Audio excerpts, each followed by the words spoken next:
Acho importante também, neste momento, realmente é muito bom para o governo, tudo isso está acontecendo com a popularidade do Lula.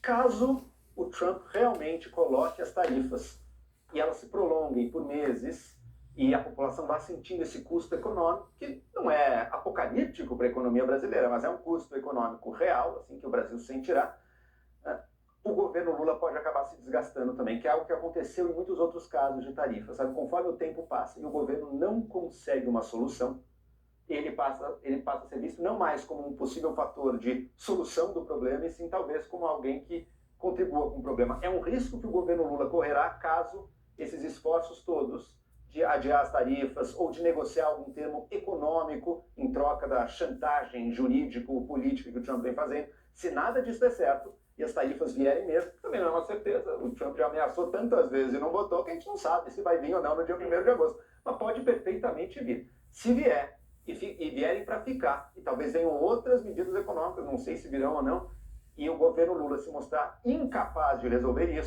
isso pode acabar prejudicando também as perspectivas dele em 26. A economia sempre pesa no humor do eleitor, né? Agora também acho que se o governo demonstrar de forma reiterada esse esforço público que vem fazendo claramente nas reuniões, nas conversas, microfone sempre disponível, microfone não, a boca sempre disponível para os microfones dos jornalistas, eu acho que isso tem sido um movimento para a gente valorizar e que eu acho que mesmo que não tenha um resultado efetivo, porque também não depende só do governo brasileiro, acho que essa disposição de mostrar para a população que estamos tentando o que a gente consegue, eu acho que pode dar um fôlego do governo calcular essa política eleitoral, digamos Para o assim. governo é melhor que as tarifas não venham. Isso é óbvio, né? Porque a economia é sem problema. Mas eu acho que, mesmo que as tarifas venham, elas atrapalham menos. O Brasil é um país mais fechado economicamente, os Estados Unidos não é o primeiro parceiro. Mesmo que vier, o problema é quem aproveita isso. A oposição não tem como aproveitar. Porque o argumento de que eles que são os culpados... Assim, o Eduardo Bolsonaro produz provas todos os dias. Todos os dias. Você fala assim, para um pouquinho, já falou, todo mundo já sabe, mas ele produz... E os governadores não reagem ao Eduardo Bolsonaro. Esta é a grande questão. Eles não têm coragem de reagir ao Eduardo Bolsonaro. Segunda dia, hein? Tic, reloginho aí vai girar mais rápido. Agradeço imensamente a Bruce e Joel. Bom fim de semana para vocês. Beijo. E olha, em um ato, em outra frente de posicionamento também ao que está acontecendo nessa relação Brasil-Estados Unidos, teve um ato mais cedo em defesa da soberania nacional, que reuniu representantes da sociedade civil no Salão Nobre da Faculdade de Direito da USP, um lugar muito simbólico da cidade que fica no centro de São Paulo. A bandeira do Brasil simbolizou o encontro com participação de juristas, estudantes, organizações empresariais, centrais sindicais e de defesa dos direitos humanos. O ato foi convocado como resposta ao anúncio do governo norte-americano de tarifar em 50% a partir do 1º de agosto todas as exportações brasileiras. Os Estados Unidos usaram motivos ideológicos, como as ações no STF contra o ex-presidente Jair Bolsonaro, para justificar a medida. Quase 200 entidades assinaram uma carta divulgada hoje. O documento afirma que sujeitar-se a esta coação externa significaria abrir mão da nossa própria soberania, pressuposto do Estado democrático de direito, e renunciar ao nosso projeto de nação. Durante todo esse processo, o governo brasileiro disse que sempre se colocou à disposição para dialogar com o governo de Donald Trump e manifestou em várias ocasiões que a soberania do Brasil não pode ser posta na mesa de negociação.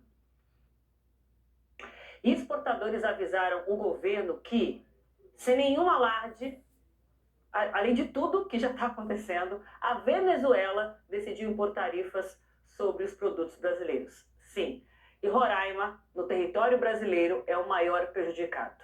De acordo com a Federação das Indústrias do Estado, a sobretaxa seria de até 77%. E já está tão ruim, não é, Felipe Matoso, que não pode que não pode piorar mais um pouquinho. Explica pra gente, por favor, qual é o volume do comércio hoje entre Brasil e Venezuela?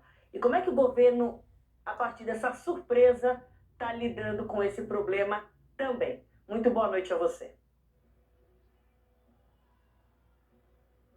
Oi, Aline, boa noite a você, uma ótima noite a todos que estão com a gente aqui no Jornal das 10. Para você ter ideia, você mencionou aí sem alarde, pegou a todos de surpresa aqui em Brasília, viu? Nós passamos ali o fim da tarde, início da noite, procurando os ministérios do Desenvolvimento, Indústria e Comércio, também o Ministério das Relações Exteriores, que estavam ainda tentando entender o que era essa medida do governo venezuelano. O governo foi avisado pelos empresários de Roraima, principalmente do setor da indústria, de que o governo venezuelano havia decidido impor ali uma taxa sobre os produtos brasileiros vendidos para o país. Para a gente ter uma ideia, você perguntou aí sobre o volume, a relação comercial entre Brasil e Venezuela no ano passado chegou a 1 bilhão e 600 milhões de dólares. Pegando só o estado de Roraima, Aline, 70% das exportações de Roraima tem como destino a Venezuela. Então os empresários acabaram acionando o governo federal para poder tentar entender o que está acontecendo. E a verdade é que neste momento também o governo brasileiro tenta entender.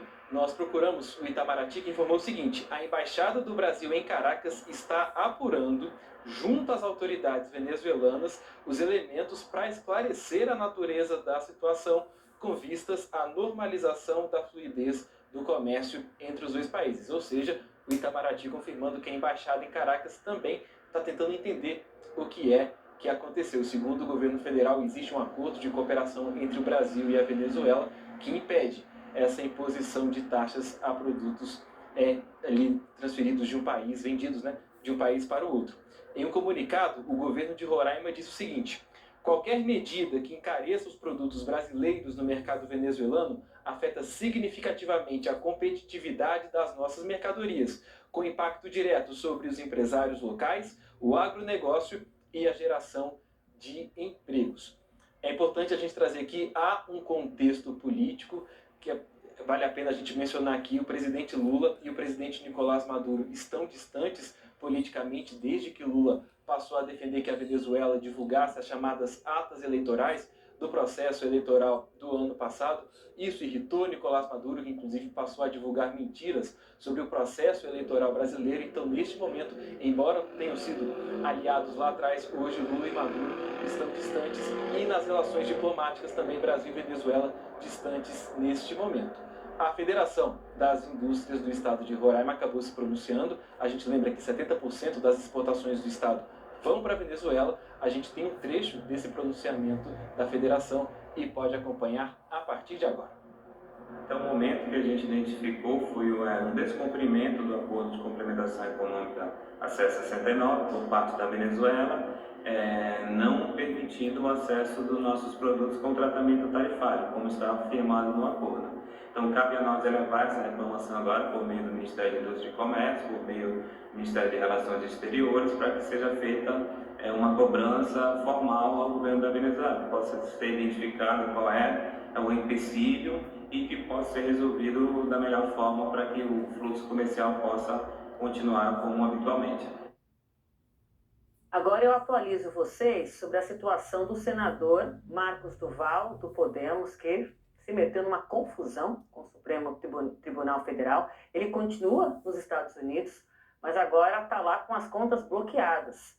O ministro Alexandre de Moraes determinou o bloqueio depois de o senador descumprir a ordem do próprio Supremo e sair do país com passaporte diplomático. Não poderia ter feito isso, mas fez. E além disso, Beatriz Borges, contas bloqueadas, uma decisão que atinge também movimentações por Pix e até o salário do senador, é isso? Conta mais, por favor. Uma boa noite. Oi, Aline, boa noite para você, para todos que nos acompanham aqui na Globo News. Exatamente, Aline, esse bloqueio, ele atinge ali, então, Pix, salário, contas e demais bens do senador. Essas informações foram passadas pela assessoria de imprensa do Supremo Tribunal Federal. E essa decisão, como você trouxe, Aline, ela veio depois do descumprimento de medidas cautelares que foram impostas ao senador Marcos Duval. Então, ele descumpriu essas medidas e viajou para os Estados Unidos nos últimos dias. Ele embarcou ali por Manaus usando o passaporte diplomático.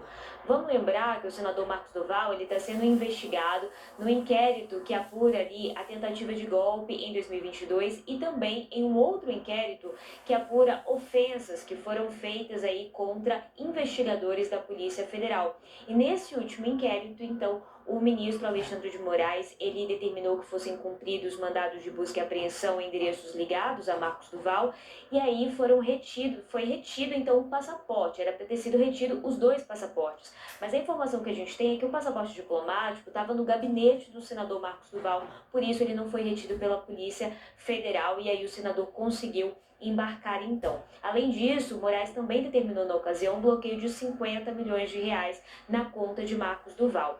No início desse ano, em fevereiro, a defesa do senador entrou no Supremo Tribunal Federal pedindo que fossem suspensas essas medidas cautelares, mas a primeira turma do Supremo Tribunal Federal votou por unanimidade para que essas medidas cautelares continuassem sendo aplicadas. No dia 15 de julho desse ano também, o senador Marcos Duval pediu ao Supremo Tribunal Federal que fosse autorizada essa viagem aos Estados Unidos, disse que viajaria com a família e deu todas as informações ali a respeito dos voos, da hospedagem, tudo que seria feito. Mas no dia seguinte, já o ministro Alexandre de Moraes negou esse pedido, disse que esse inquérito, que ele é alvo, que ele é investigado, ainda está em curso, por isso não fazia sentido suspender então essas medidas cautelares. Mas mesmo assim, o senador embarcou para os Estados Unidos, descumprindo então as medidas. Em nota, ele disse que viajou com a documentação toda regular e ele gravou um vídeo hoje lá nos Estados Unidos, hoje pela manhã, em que ele disse que não fugiu do país, ele disse que foi para lá curtir, cuidar da filha e que ele teria avisado o Supremo Tribunal Federal a respeito da viagem. Mas esse aviso foi esse pedido feito que no final foi negado. Até o momento, nem a Polícia Federal, nem o Itamaraty se manifestaram sobre esse assunto. Aline. Muito obrigada, Beatriz. Boa noite aí em Brasília para você. Um ótimo fim de semana. E olha, o ex-deputado americano, que é filho